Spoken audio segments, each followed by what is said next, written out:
ये दिन था। अरे शाम के 6 बज गए, अभी सब कहाँ हैं? चलो जाकर देखती हूँ सब क्या कर रहे हैं।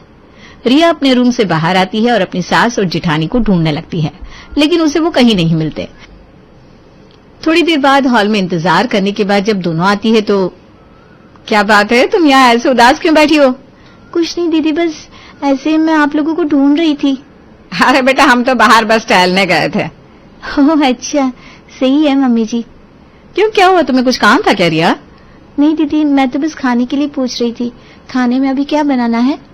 अच्छा, अभी तो 6 ही बजे हैं, तुम थोड़ी देर रेस्ट कर लो, फिर सोचते हैं क्या बनाना है। क्या? हाँ। अरे बेटा, इतनी चिंता मत करो, बेफिक्र होकर आराम करो। हम दूसरी सास और जिठानियों की तरह नहीं है जो तुम्हें परेशान करेंगे। हाँ, तुम तो ऐसे डर रही हो जैसे अगर तुम खाली बैठोगी तो हम तुम्हें काला पानी की सजा दे देंगे। नहीं नहीं, ऐसा नहीं है। इस तरह रात के 8 बज जाते हैं। थोड़ी देर बाद रात को खाना बनता है। खाना खाते खाते सभी को 9-10 बज ही जाते हैं। ओह नो, कितना लेट हो गया। अब इतनी रात को मुझे इतने सारे बर्तन साफ करने होंगे। अक्सर सभी को खाना खाते खाते काफी देर हो जाया करती थी और इतनी देरी से सारा काम करना रिया को बिल्कुल पसंद नहीं आ रहा था, लेकिन क्या कर सकते थे, उसकी मजबूरी थी, क्योंकि वो कुछ कह भी तो नहीं सकती थी, क्योंकि जब भी वो कुछ कहती। दीदी, आज हम क्या जल्दी खाना बना सकते हैं? अरे नहीं रिया, अभी तो सिर्फ 7 बजे हैं। 8 बजे बनाते हैं ना खाना, उसके बाद वैसे भी जल्दी जल्दी 2 घंटे में रसोई का सारा काम खत्म हो जाएगा, तो तब तक तुम आराम से आराम करो। ठीक है दीदी। पर वो इस बात से परेशान तो बहुत ज्यादा थी कि सब इतना लेट खाते क्यों हैं। ऐसा काफी दिनों तक चलता है, लेकिन फिर कुछ महीनों बाद, मैं ऐसा क्या करूं कि सब जल्दी खाना खा ले? कुछ तगड़ा सा सोचना होगा, ऐसे काम नहीं चलेगा, क्योंकि फिर रात को इतनी देर तक काम करना पड़ता है, बर्तन धोने पड़ते हैं, मैं तो बहुत थक जाती हूँ, फिर सुबह जल्दी भी उठना पड़ता है। रिया बहुत सोच विचार करने के बाद एक तरकीब निकालती है। वाह बेटा, आज तो खाने में बहुत अच्छी अच्छी डिशेस बनाई है। आज सब रिया ने बनाया है पापा जी, इसने तो मुझे रसोई में आने तक नहीं दिया। वाह बेटा, तुमने तो कमाल कर दिया। शुक्रिया पापा जी। हाँ भाई, सच में खाने का तो मजा ही आ गया। खाना खाने के बाद, अरे आज तो खाना खाने में बहुत देर हो गई। सही में पता ही नहीं चला। अब खाना खाते ही लेटेंगे तो वो भी गलत होगा भाई, तो उससे गैस बन सकती है। पर जल्दी तो सोना होगा ना मम्मी, सुबह ऑफिस में तो जल्दी जाना होता है। हाँ तो तू सो जा, मैं तो थोड़ी देर टहलने के बाद ही लेटूंगी। इसीलिए मम्मी जी, शाम को जल्दी खाना खा लेना चाहिए, उससे हमारी हेल्थ बहुत अच्छी रहती है। हमें कभी भी इतना लेट खाना नहीं खाना चाहिए। बात तो तेरी बिल्कुल सही है बेटा, और मुझे इतनी नींद आ रही है खाना खाते ही, लेकिन लेट भी तो नहीं सकता। वही तो पापा जी, अगर हम जल्दी खाना खाएंगे और उसके बाद टहलेंगे तो खाना भी अच्छे से हजम हो जाएगा। और मैंने सुना है कि हमेशा सूरज छिपने से पहले ही खाना खा लेना चाहिए, उससे हमारा शरीर बुढ़ापे तक एकदम तंदुरुस्त रहता है। क्या ये सच है बेटा? हाँ पापा जी, बिल्कुल। इसीलिए हमारे मायके में सभी जल्दी खाना खा लेते हैं और खाना खाकर टहलते हैं, उससे खाना अच्छे से हजम हो जाता है और फिर सभी जल्दी सो भी जाते हैं। ये तो बहुत सही है बेटा। हम भी कोशिश करेंगे जल्दी खाना खाने की। इस हफ्ते के दौरान रिया सबको यही बात समझाने में लगी रहती कि सभी को सूरज छिपने से पहले खाना खा लेना चाहिए, क्योंकि उससे उनका शरीर अच्छा रहेगा। एक हफ्ते बाद, बेटा तो कल से ही जल्दी खाना बनाइयो। हाँ बेटा, आपसे हम ना कल से सूरज छिपने से पहले खाना खा लेंगे। ठीक है मम्मी जी, बिल्कुल। रिया जैसा चाहती थी वैसा हो गया। अब रिया की खुशी का कोई ठिकाना नहीं था। अब वो सबको 7 बजे तक खाना खिलाकर फ्री हो जाती। हम सब तो 7 बजे ही खाना खाकर फ्री हो गए, है ना पापा जी? जल्दी खाना खाकर कितना अच्छा लग रहा है ना? हाँ बेटा, बहुत अच्छा लग रहा है। अरे लेकिन हम बाकी देर क्या करें? वही जो करना चाहिए, खाना खाने के बाद हम कुछ देर टहल कर आते हैं, फिर थोड़ी देर टीवी देखकर सो जाएंगे। हाँ जी, ठीक है, चलिए चलते हैं। शांति और रमेश टहलने चले जाते हैं। ये अब मैं बिल्कुल फ्री हो गई। अब मैं आराम से थोड़ी देर अपना नाटक देखूंगी और आराम से अपनी मर्जी से सो जाऊंगी। अब रात को थक हार कर देर तक काम नहीं करना पड़ेगा। रात को सभी सो जाते हैं, फिर सोने के बाद जब रमेश पानी पीने उठता है, अरे मुझे भूख क्यों लग रही है? लगता है मैंने पेट भर खाना नहीं खाया था। कोई बात नहीं, अभी तो पानी पीकर ही सो जाता हूँ। कुछ दिनों बाद सभी फिर से 7 तक खाना खाकर फ्री हो जाते हैं, लेकिन फिर जब रात को सब टीवी देख रहे थे, पता नहीं, लेकिन मुझे ना दोबारा भूख लगने लगी। मुझे भी हर रोज रात को भूख लगती है। क्योंकि हमें जल्दी खाना खाने की आदत नहीं थी ना। अब हम इतनी जल्दी खाना खाकर फ्री हो जाते हैं कि रात को दोबारा भूख लगने लगती है। मुझे भी भूख तो लगती है। हे भगवान, ये लोग फिर से दोबारा ये न बोल दे कि रात को लेट खाना बनाना है। तो अब हम नहीं नहीं नहीं प्लीज, क्यों ना अभी हम सब गर्मा गर्म चाय पी ले। हाँ बिल्कुल सही कहा, जो अभी हमें छोटी मोटी भूख लगी है वो मिट जाएगी। हाँ, ये आइडिया बहुत अच्छा है। दीदी ने बहुत अच्छा आइडिया दिया। ठीक है बेटा, तो हमारे लिए चाय बनाकर लाओ। रिया चाय बनाकर लाती है। अरे सिर्फ चाय का मजा नहीं आ रहा, चाय के साथ कुछ होता तो मजा आ जाता। बेटा एक काम कर, मटर लेकर आ। ठीक है मामी जी। अब इस तरह खाने के बाद उन सब के लिए रात की चाय भी ऐड हो गई। अब रोज सब जल्दी खाना तो खा लेते, लेकिन रात को उन्हें चाय पीने की आदत हो गई थी। ये लीजिए मम्मी जी आपकी रात की चाय, और आज मैंने चाय के साथ आप लोगों के लिए पहले से समोसे भी बना दिए थे। वाह बेटा, ये तूने बहुत अच्छा किया। जी मम्मी जी। इस तरह रोज रात को उनके घर में रात का चाय नाश्ता होने लगा था। इसी वजह से कई बार तो वहां पर चाय पीने उनके पड़ोसी भी आने लगे थे। एक दिन जब शांति की पड़ोसन कमला उसके पास उसका हालचाल पूछने आती है तब, आओ आओ कमला बहन आओ। और बताओ क्या हालचाल? अरे सब बढ़िया है, बस तुम बताओ। बढ़िया बढ़िया। और खाना पीना खा लिया तुमने? हाँ, अब तो हम सूरज छुपने से पहले ही खाना खा लेते हैं ना। इतनी जल्दी? हाँ भाई, हमारी छोटी बहू है ना, वो कहती है अगर हम सूरज छुपने से पहले खाना खा लेंगे तो हमारा शरीर बुढ़ापे में भी तंदुरुस्त रहेगा। तो तुम अब बुढ़ापे में जवान होना चाहती हो? अरे नहीं बहन, बुढ़ापे में कौन दोबारा जवान हो सकता है, लेकिन अगर बुढ़ापे में शरीर ढंग से चलता रहे तो इसके अलावा और क्या चाहिए हमें। हाँ बात तो तेरी बिल्कुल सही है। और अगर ये सच है तो मैं भी कल से ना सूरज छिपने से पहले ही खाना खा लूंगी। तो फिर दोनों साथ में टहलने चलेंगे और टहलने के बाद रात को आराम से चाय नाश्ता करेंगे। तभी रिया चाय बनाकर ले आती है। हाँ बेटा चलो, अच्छा है, मैं भी अभी चाय को ही याद कर रही थी और तू बनाकर भी ले आई। जी मम्मी जी। रिया चाय देकर वहां से चली जाती है। वाह शांति, तेरे तो मजे हैं। हमें तो ढंग से दोपहर का भी चाय नाश्ता नहीं मिलता और तुझे रात का चाय नाश्ता मिल रहा है। देखा, मैंने तुझसे कहा था ना। कोई बात नहीं, तू भी आ गई है, अब तू भी मेरे साथ रात का चाय नाश्ता कर। हाँ। दोनों चाय के साथ गर्मा गर्म समोसे खाते हैं। मानना पड़ेगा, तेरे बहू के हाथ में ना जादू है। मजा आ गया चाय और समोसा खाकर। अरे तेरा जब भी मन करे तो रात को चाय नाश्ता करने आ जाया कर, हम भी तो हर रोज करते हैं। ठीक है। बस कहने की देरी थी, जैसे ही पड़ोसियों को पता चलता है कि हर रोज शर्मा जी के यहाँ रात का चाय नाश्ता होता है तो बस फिर क्या था, आसपास में जितने भी उनके खास पड़ोसी थे सब रात को उनके साथ गप्पे लड़ाने के बहाने रात का चाय नाश्ता करने आ ही जाया करते थे। आइए आइए भाई साहब, हम आपका इंतजार कर रहे थे। आज तो आपने बहुत देर कर दी, मुझे लगा आज आप आएंगे नहीं। अरे नहीं नहीं शर्मा जी, ऐसा भी हो सकता है भला। मैं इतना अच्छा मौका कैसे छोड़ सकता हूँ। रात को जब इतना स्वादिष्ट चाय नाश्ता करने को मिलेगा तो मैं भला क्यों नहीं आऊंगा।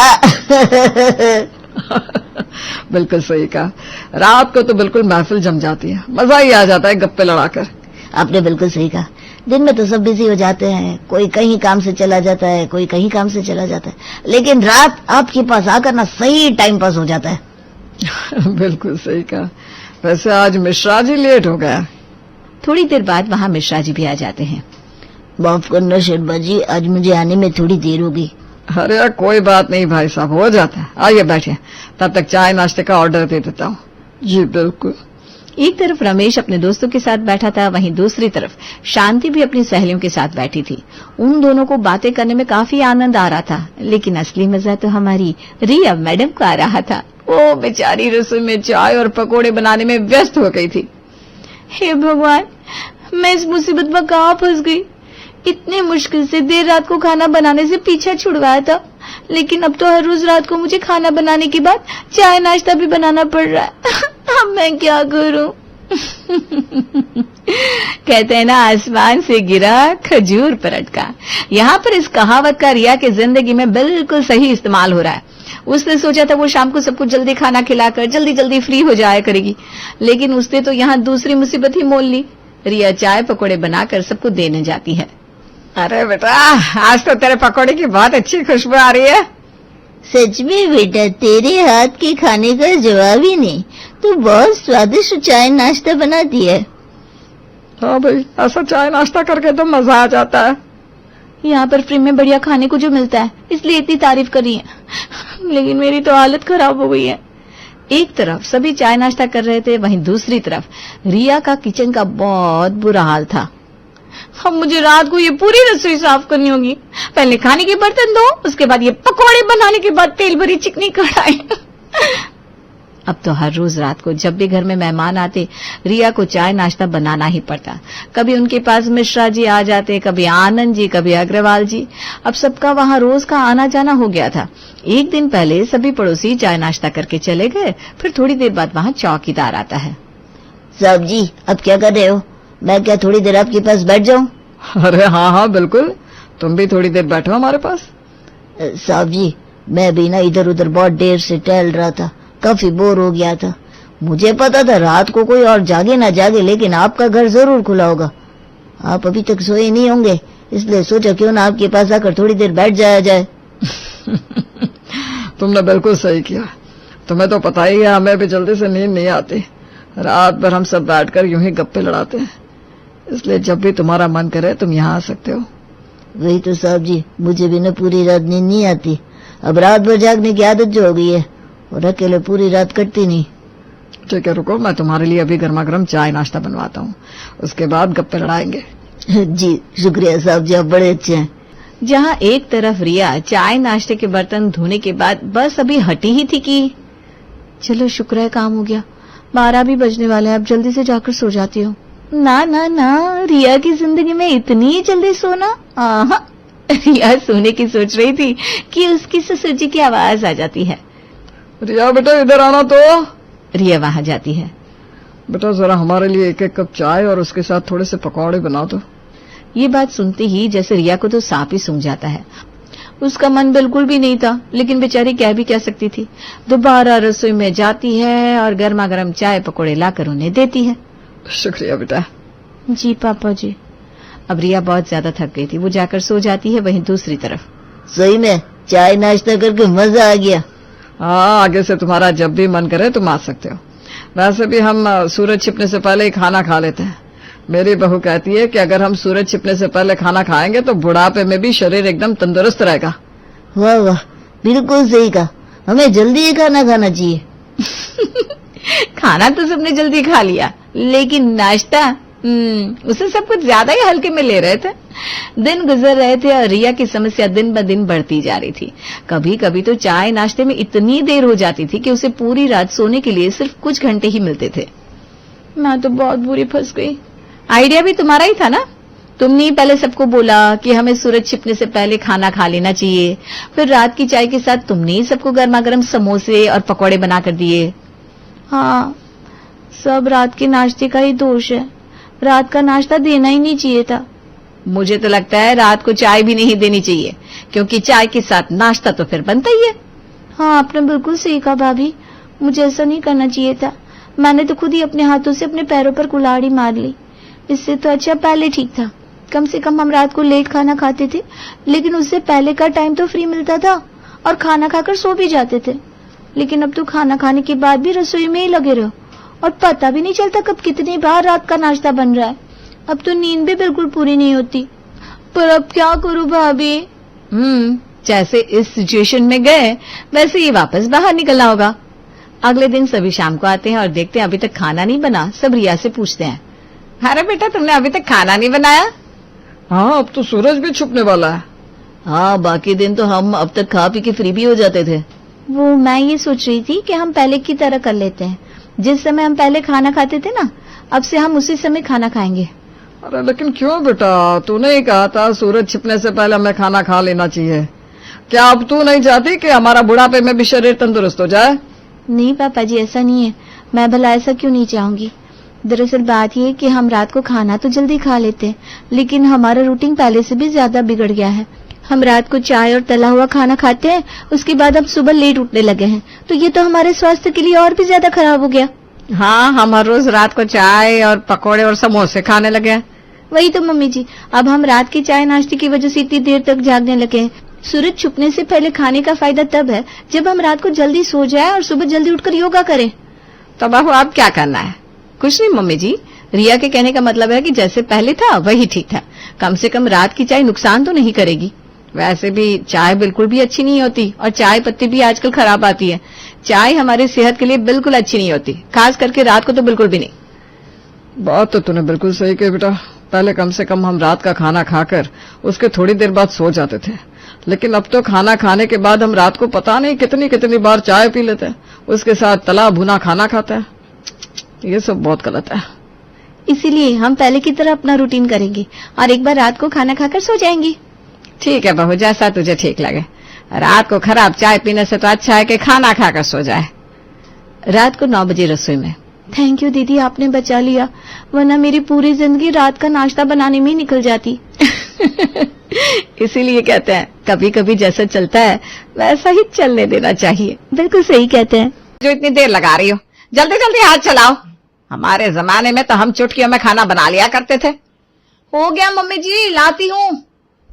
इशिता, तू जरा रोटियां सेक, मैं जल्दी से खाना लगा देती हूँ, नहीं तो मम्मी जी के मुंह से ऐसे तीर चलते ही रहेंगे।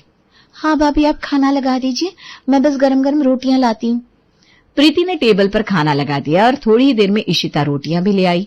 घर के सब लोग खाना खाने लगे। तभी अनिल ने कहा, वाह भाई, कड़ी तो लाजवाब बनी है और इसके पकौड़े तो इतने सॉफ्ट है कि मुंह में जाकर घुल जा रहे हैं।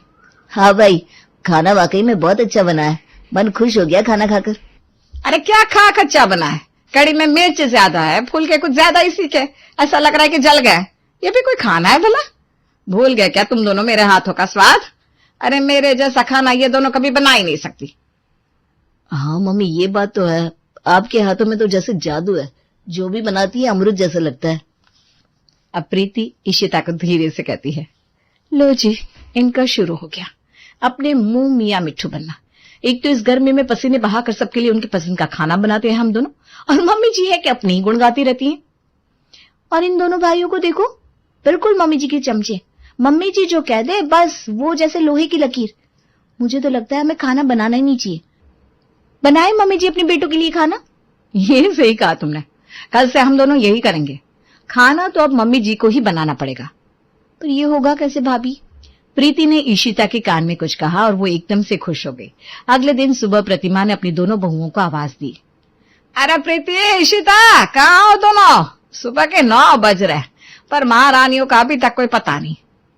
जी मम्मी जी, कहिए, कोई काम था क्या? मम्मी जी आपने बुलाया? आज नाश्ता क्या बना रही हो?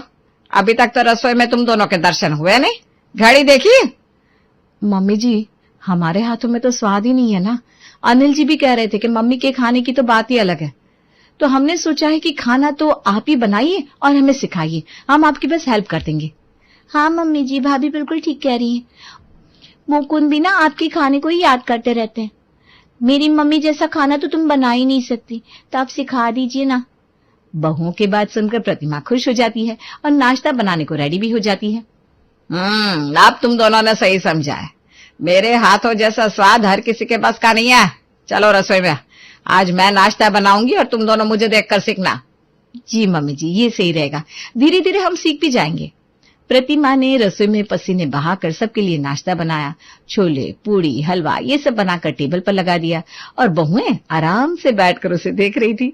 थोड़ी देर में सब नाश्ता करने बैठ जाते हैं। आज नाश्ता मैंने बनाया है, खाकर देखो। वाह मम्मी, आपकी तो बात ही अलग है, हर निवाला आपकी तारीफ कर रहा है। भाभी और इशिता तो कभी ऐसा खाना बना ही नहीं सकते। हाँ मम्मी, आप तो रसोई में एक्सपर्ट हो। कितना नपातुला हाथ है आपका, खाने में कुछ भी कम या ज्यादा नहीं। इसीलिए हमने डिसाइड किया है कि आज से मम्मी जी ही खाना बनाएंगी और हम उनसे सीखा करेंगे। हाँ, सब्जियां मैं काट दूंगी मम्मी जी के लिए, पर खाना तो मम्मी जी ही बनाएंगी, है ना मम्मी जी? हाँ हाँ, बना दूंगी। गिनती के 5 लोगों का खाना बनाना है, कितना टाइम लगता है? सब नाश्ता कर रहे थे कि तभी वहां मीना आ जाती है। अरे आओ आओ मीना बहन, तुम भी हमारे साथ बैठकर नाश्ता करो। आज नाश्ता मैंने बनाया है। मेरे बेटे को ना मेरे हाथों का खाना ही बेस्ट लगता है। नहीं नहीं प्रतिमा, मैं तुमसे ना बात करने आई थी, नाश्ता फिर कभी कर लूंगी। हाँ तो बातें भी हो जाएंगी, कहाँ भागी जा रही है? पहले तुम हमारे साथ नाश्ता करो। इशिता बेटा, मीना काकी के लिए भी प्लेट लगा दो जरा, नाश्ता तो करना ही पड़ेगा मीना। अब तुम इतना कह रही हो तो कर लेती हूँ नाश्ता। इशिता ने मीना के लिए प्लेट लगा दी। मीना भी बैठकर सबके साथ नाश्ता करने लगी। चला अब बता मीना, क्या बात है? मैं ये कहने आई थी कि कल मेरी बेटी जूली को लड़के वाले देखने आ रहे हैं। अगर सब कुछ ठीक रहा तो कल ही बात पक्की हो जाएगी। देख, तुझे ही देखना है सब कुछ, सारी तैयारी कर लेना। अरे ये तो बहुत खुशी की बात है मीना, तू चिंता ना कर, मैं कल आ जाऊंगी। जूली भी तो मेरी बेटी जैसी है। प्रतिमा, ये छोले तूने बनाए क्या? क्या स्वाद है। पूरा नाश्ता मैंने बनाया है। मेरी बहू है, अब मुझसे सीख रही है। बुरा न माने तो एक बात कहूँ, तेरे हाथों का स्वाद देखकर मन में एक बात आई है। अरे बोल ना। वो लड़के वालों को ना मैं कल तेरे यहाँ बुला लेती हूँ, यहीं से रिश्ते की बात कर लेंगे। लड़के वाले ना जरा खाने की शौकीन है, तू उन्हें अपने हाथों का स्वाद चखा देना तो शायद खुश हो जाए। अरे हाँ हाँ, क्यों नहीं, बुला ले लड़के वालों को यहीं, मैं सब देख लूंगी। ऐसा खाना खिलाऊंगी कि जिंदगी भर स्वाद नहीं भूलेंगे। ठीक है प्रतिमा, तो बात पक्की रही। मैं कल तेरे यहाँ ही लड़के वालों को बुला लेती हूँ। चल अब चलती हूँ, कल मिलते हैं। नाश्ता बहुत अच्छा था। ठीक है, चल मैं अभी तैयारियां शुरू कर देती हूँ। मीना अपने घर चली गई। अगले दिन प्रतिमा जोर शोर से खाने की तैयारियों में लगी थी। उसने कई तरह के पकवान बना लिए। कुछ देर में लड़की वाले आ गए और उसके साथ मीना भी अपनी बेटी जूली के साथ आ गई। प्रतिमा, सब तैयार है ना? खाना तूने ही बनाया है ना? हाँ हाँ भाई, सब मैंने ही बनाया है, तू चिंता मत कर, आज बात बन जाएगी। नमस्ते बहन जी, आपका घर तो बहुत सुंदर है, बिल्कुल सजा कर रखा है। हाँ, मेरी दोनों बहुएं बस घर सजाती संवारती रहती है, खाना तो मैं ही बना लेती हूँ। वाह वाह वाह, इस उम्र में भी आप खूब काम करती है, अच्छी बात है। प्रतिमा अपनी तारीफों के पुल बांधे जा रही थी, तभी मीना बीच में कहती है, वैसे मेरी जूली ने भी इनसे बहुत कुछ सीखा है। मेरी जूली तो मेरे पास कम, इनके पास ही ज्यादा पली है। अच्छा, तब तो जूली भी बहुत गुणी होगी। शिव बेटा, तुम्हें जूली से कुछ बात करनी हो तो कर ले। जूली जी, आप शादी के बाद क्या करना चाहती हैं? मतलब, मैं समझी नहीं। मतलब आपको जॉब करनी है या फिर घर पर रहकर मम्मी की हेल्प करनी है? मैं दोनों करना चाहती हूँ। घर को संभालूंगी, अपनी पहचान भी बनाऊंगी। मैं आज की लड़की हूँ, दोनों चीजें अच्छे से निभा सकती हूँ, आप फिक्र ना करें। बस मुझे यही सुनना था, मुझे भी आप जैसी लड़की चाहिए थी, हमेशा अपने पार्टनर के रूप में। बातें तो होती रहेंगी, चलिए सब खाना खा लेते हैं, खाना ठंडा हो जाएगा। हाँ ठीक है, पहले खाना खा लेते हैं। सब डाइनिंग टेबल पर आ गए। प्रीति और इशिता ने सारा खाना लगा दिया। ये सारा खाना मैंने अपने हाथों से बनाया है। शाही पनीर, मलाई कोफ्ता, नवरत्न पुलाव, लच्छा पराठा, ये सब मैंने बड़े प्यार से आप लोगों के लिए बनाया है, लीजिए ना। हाँ, खाना बनाने में हमारी मम्मी जी का जवाब नहीं है, इनके सामने तो बड़े बड़े शेफ भी फेल है। खाना बहुत स्वादिष्ट है, ऐसा खाना पहले कभी नहीं खाया। जूली, क्या तुम भी ऐसा खाना बना लेती हो? हाँ बहन जी, मैंने कहा ना, जूली ने प्रतिमा बहन से ही सीखा है ये सब। वही, तब तो हमें जूली पसंद है। शिव, क्या राय है तुम्हारी? मम्मी, मैंने तो पहले ही सोच लिया था शादी करूंगा तो जूली से। तो बस बात पक्की रही, अगले महीने की 10 तारीख शादी के लिए फिक्स करते हैं। हाँ जी बिल्कुल, ये तो बड़ी अच्छी बात है।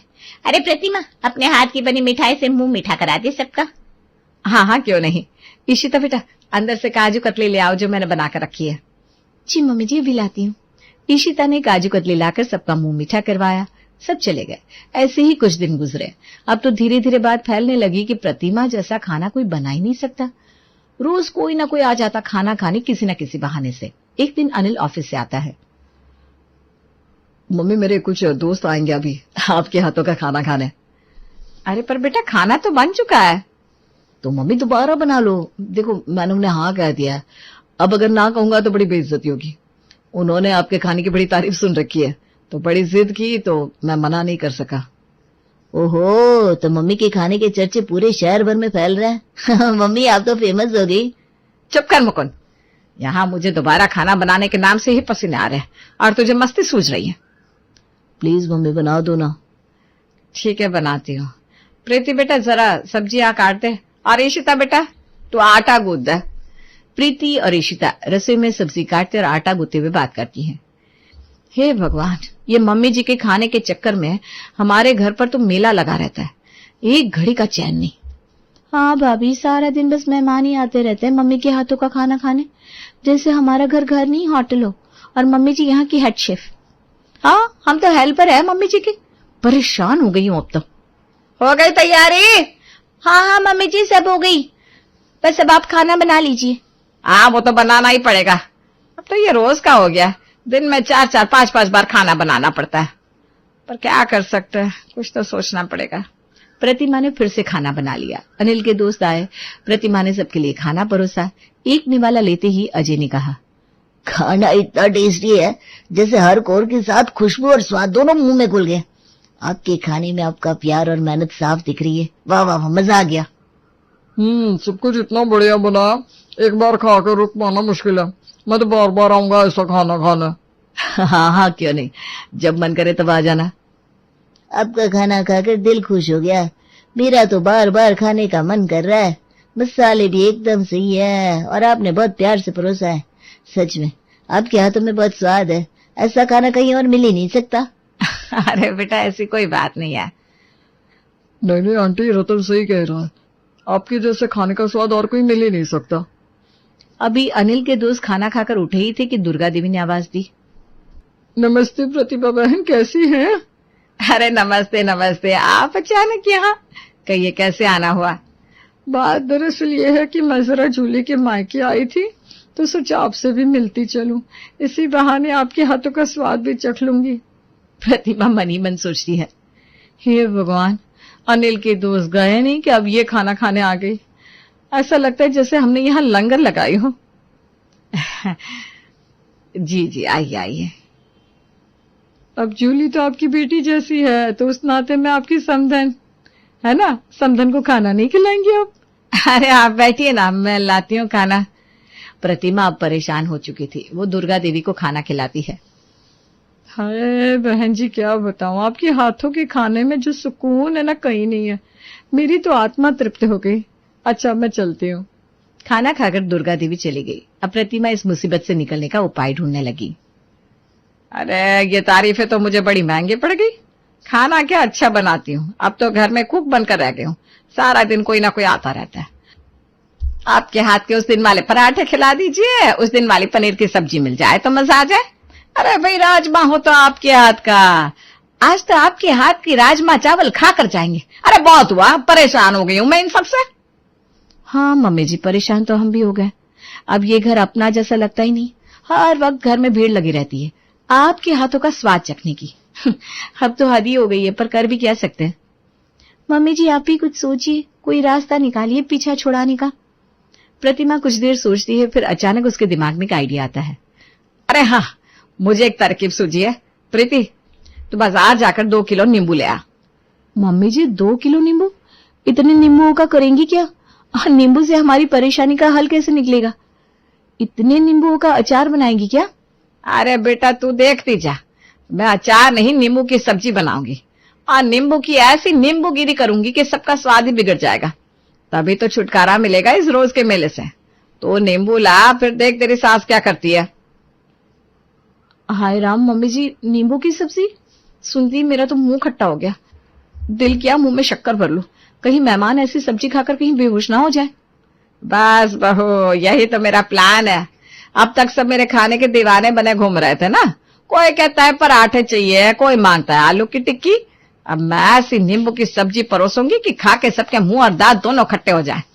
फिर देखना, कोई भी इस गली से गुजरेगा तक नहीं। तू जाकर नींबू लेकर आ। प्रीति बाजार गई और बाजार से 2 किलो नींबू ले आई। प्रतिमा ने नींबुओं को काट कर मसाले नमक डालकर नींबू की तरी वाली सब्जी बना ली। तभी पड़ोस की रीमा, विमला, आरती प्रतिमा के घर आ पहुंची। क्या बात है प्रतिमा जी, सुना है तुम्हारे हाथ का खाना अब मोहल्ले में फेमस हो गया है, हमें भी स्वाद चखा दो। हाँ भाई, अब तो हमने ठान ली है, जब तक तेरे घर का स्वाद न चख ले अपना पेट भरने वाला नहीं। सही बात, सही बात। आज तो हम खाने के बहाने घुस ही गए। अब चाहे कुछ भी बनाओ, दाल या कोई स्पेशल डिश, हम खाकर मानेंगे और जाते जाते डिब्बे में भी भर लेंगे। अरे हाँ हाँ, आज तो कुछ स्पेशल बनाया ही है, खाओगी तो हमेशा याद रखोगी। तो फिर जल्दी से प्लेट लगा दो। प्रतिमा ने उन तीनों की प्लेट लगा दी। तभी घर में बाकी मेहमान भी आने लगे। आज प्रतिमा ने सबको मुस्कुरा कर खाना परोसा। वो मन ही मन सोचती है, बस अब सब जैसे ही ये नींबू की तरी वाली सब्जी खाएंगे दोबारा नहीं आएंगे। ये क्या बना डाला? क्यों, अच्छा नहीं बनाए क्या? अब मुझे तो भाई ऐसा ही बनाना आता है खाना।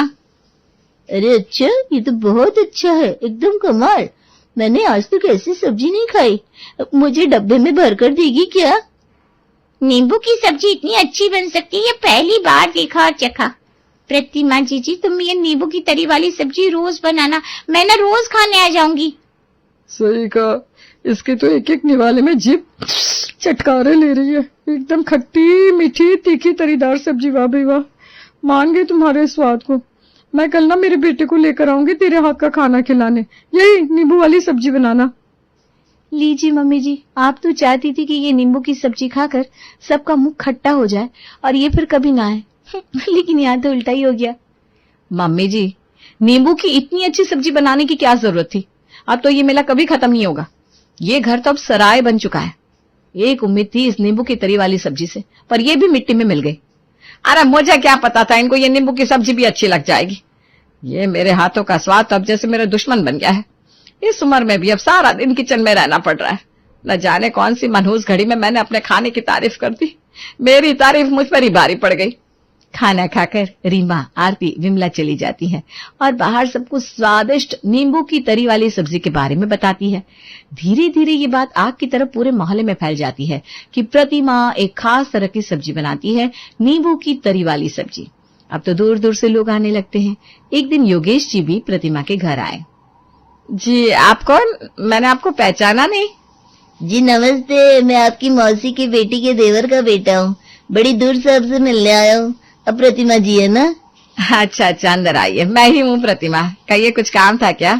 काम तो था। तो भाई बिना वक्त गंवाए कह दीजिए, मुझे खाना भी बनाना है, अभी घर में भीड़ लग जाएगी। क्यों, आपने कोई ढाबा खोल रखा है क्या जो ऐसे कह रही हैं? अब क्या बताऊं, यही समझ लीजिए, फ्री का ढाबा खोल रखा है, वो भी जबरदस्ती। खैर आप ये सब छोड़िए, कहिए क्या काम था? जी बात यह है कि मेरे घर में मेरे बेटे की शादी है, तो मुझे 100 लोगों को आपके हाथ का खाना खिलाना है। आप 100 लोगों के लिए नींबू की तरी वाली सब्जी बना दीजिएगा और बाकी आपको जो सही लगे वो बना लीजिए। आपके खाने की बड़ी तारीफ सुनी है, मुझे मना मत कीजिएगा। भगवान, अब तो ही मदद कर। ये कहकर प्रतिमा देवी अपना सर पकड़कर बैठ जाती है। उसकी खुद की तारीफ करना देखा कितना भारी पड़ चुका था।